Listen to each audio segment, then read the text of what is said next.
কেমন লাগছে?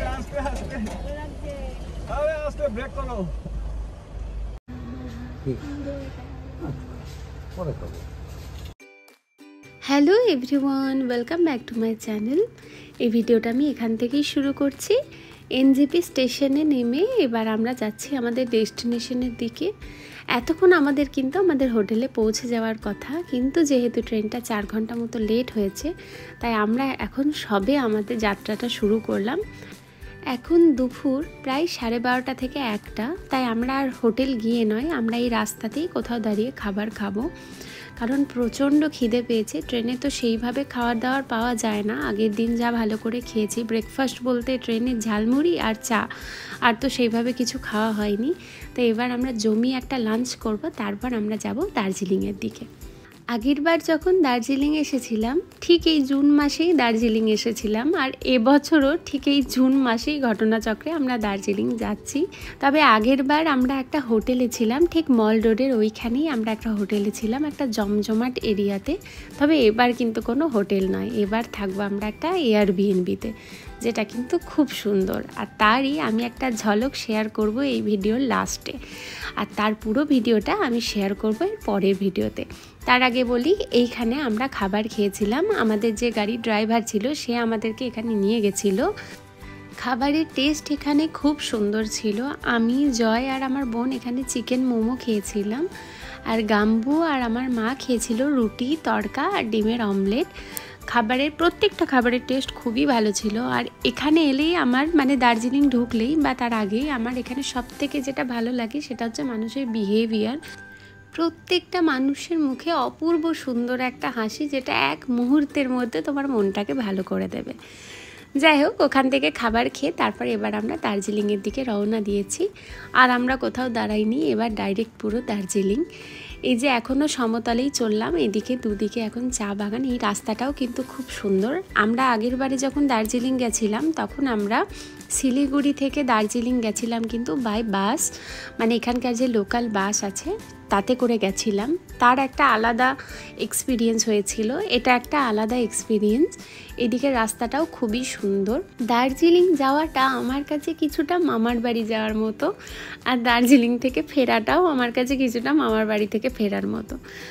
কি, দার্জিলিংটাকে আমার ঠিক ওরকম লাগে যে মামার বাড়ি গেলে হয় না, খুব একটা আনন্দের একটা জায়গা, ওখানে খুব মজা হই হুল্লোড় করব, তারপর যখনই মামার বাড়ি থেকে ফিরবো আবার মনটা তখন খারাপ হয়ে যায় যে আবার বাড়ি চলে যেতে হবে। এই যে একটা ফিলিং, আমার দার্জিলিং যাওয়ার সময় ঠিক সেম ফিলিংটা হয়। এত গ্রিনারি, এত সুন্দর রাস্তা, আমি নেচার খুবই ভালোবাসি, তো এগুলো দেখলেই আমার মনটা খুব ভালো হয়ে যায়। আর এত মনটা ভালো থাকে, আর তখন যখনই আবার ফিরে আসি তখন আবার মনটা খারাপ হয়ে যায় যে এগুলো ছেড়ে আবার বাড়ি চলে যেতে হবে, সেই কংক্রিটের মাঝে খুব মনটা খারাপ হয় আমার। আগের বার যখন দার্জিলিং এসেছিলাম সেটাই আমার ছিল প্রথম পাহাড় ঘুরতে আসা, তাই ওখানের কীরকম ওয়েদার হয় আমার কিন্তু জানা ছিল না। এবার শিলিগুড়িতে প্রথম যখন নেমেছি ভাবছি মা আমাকে বললো ওখানে ঠান্ডা হবে, কই ঠান্ডা, একদম ঘাম হচ্ছে, প্রচণ্ড গরম, যেহেতু এই সময়ে এসেছিলাম। দিয়ে তারপর যখন আস্তে আস্তে উঠতে লাগলাম তখন ওয়েদারটা আস্তে আস্তে ঠান্ডা হতে লাগলো, তখন বুঝলাম ও আচ্ছা, তাহলে ওখানে ঠান্ডা আছে, গরম নয়। তো এবারে কিন্তু সেই কেসটা হয়নি, কারণ এবারে এদিকে এত বৃষ্টি হয়েছে। আমাদের আসানসোলে প্রচণ্ড গরম, কিন্তু এনজেপিতে নামতেই ওখানেই ওয়েদার যথেষ্ট ঠান্ডা। এখানে পুরো বন্যা হয়ে গেছে। আমি শুরুতেই দেখালাম যে গাড়ি যাচ্ছিল রাস্তায় পুরো জল জমে, অনেক রাস্তাও এখানে ব্লক হয়ে গেছে। তবে দার্জিলিং যাওয়াতে কোনো সমস্যা নেই। তবে বর্ষা ঢুকে গেছে, ভালো বৃষ্টি হচ্ছে, একদম ফগি ফগি ওয়েদার। তবে আমার পাহাড় কিন্তু এরকম ওয়েদারে বেশ ভালো লাগে। এইবার আমরা কিন্তু দার্জিলিংয়ে থাকবো একটা এয়ারবিএনবিতে। এয়ারবিএনবি আর হোমস্টের মধ্যে একটা বেসিক ডিফারেন্স হচ্ছে যে হোমস্টেতে কিচেন থাকে না।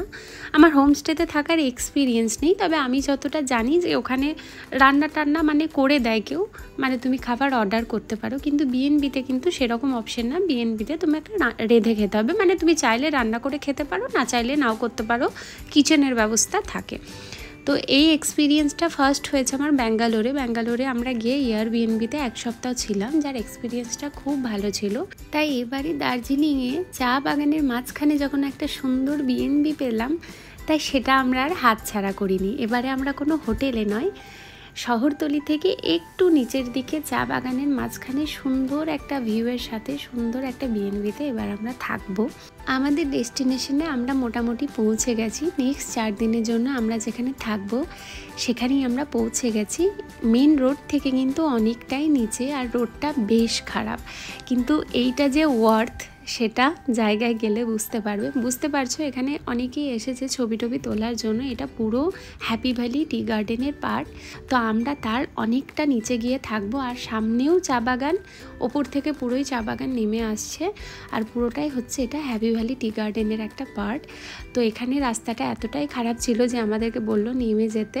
তো আমরা এখন হেঁটে হেঁটে যাচ্ছি, আর এই যে এতটা কষ্টের ফল নিচে গিয়ে। আর আমি একদমই বাড়িয়ে বলছি না, আমি জায়গাটা শেয়ার করলে তারপরে বুঝতে পারবে। আর কেউ যদি এখানে এসে আগে থেকেছো বা জানো তাহলে অবশ্যই ফিল করেছো, মানে এত সুন্দর, এত ভালো ভিউ। আমি এখানে সবাইকে জিজ্ঞাসা করছি যে কেমন লাগছে। গাম্বু তো একদম টায়ার্ড হয়ে গেছে, গাম্বুর এমনিই পায়ে একটু সমস্যা আছে, তো গাম্বুর বেশ কষ্ট হচ্ছিল এই জায়গাটা হাঁটতে। কিন্তু পৌঁছানোর পরে গাম্বু খুব পছন্দও করেছে জায়গাটাকে, খুব এনজয় করেছে। গাম্বু তো ম্যাক্সিমাম টাইমটা ব্যালকনিতে বসেই কাটাচ্ছিল, এতটাই সুন্দর। আর এই হচ্ছে তার ব্যালকনি। ঘরের ভিডিওটা আমি টোটাল কিন্তু পরে তোমাদের সাথে শেয়ার করব।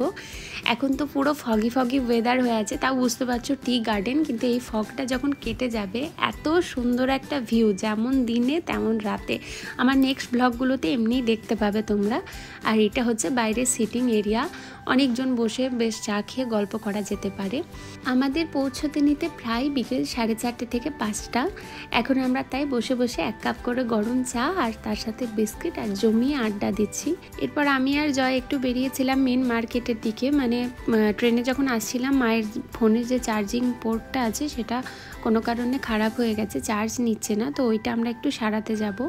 আর কোনো আপাতত প্ল্যান নেই, ভেবেছিলাম আজকে মার্কেটটায় যাব, আমরা একটু শপিং টপিং করব, কিন্তু আমাদের পৌঁছতে নিতে হয়তো মার্কেটই ক্লোজ হয়ে যাবে, কারণ পাহাড়ে এমনিতেই সন্ধ্যের মধ্যেই সব ক্লোজ হয়ে যায়, 7টা সাড়ে 7টার মধ্যে। এবার সবাই একসাথে যেতে নিতে হয়তো মার্কেটই ক্লোজ হয়ে যাবে। আর আমরা সবাই এমনিও ট্রেনে এতটা জার্নি করে খুবই টায়ার্ড, আমি তো ভয়েও ছিলাম, তাই ঘুমোতেও পারিনি অ্যাক্সিডেন্টটার জন্য। তো আজকে মোটামুটি সেই জন্য আমরা সবাই রেস্ট করব, তারপর কালকে সকাল থেকে আমরা বেরোবো। নেক্সট ভিডিওতে আমি তোমাদের এই বিএনবিটা ঘুরিয়ে দেখাবো। বিএনবিটা খুবই সুন্দর। আর এই ভিডিওটা আমি এখানেই শেষ করছি। তোমাদের কেমন লাগলো আমাকে অবশ্যই কমেন্ট করে জানিও, আর যদি ভালো লাগে তাহলে একটা লাইক করে দিও। টাটা।